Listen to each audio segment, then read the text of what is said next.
Welcome to the Banker Lamp. Please enjoy the video. You start with minimal gear: a toothpick, a soft cloth, a drop of oil, and a hairdryer on low.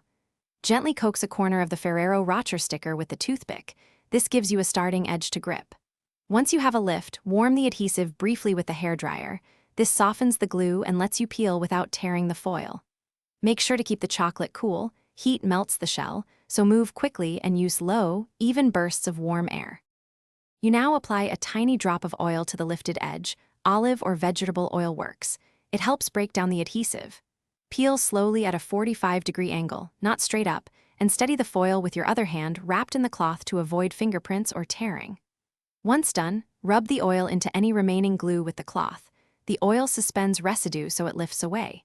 If the sticker resists, warm again briefly and reapply oil, then continue. You finish by wiping the spot with warm soapy water to remove oil and leftover adhesive.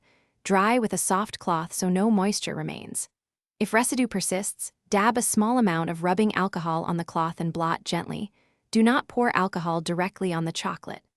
Troubleshooting tip: if the foil tears or the chocolate softens, put the piece in the fridge for 10 to 15 minutes, then resume. Chilling firms the shell and makes final cleanup easier. Thanks for watching. If this was helpful, leave a like and consider subscribing. See you next time.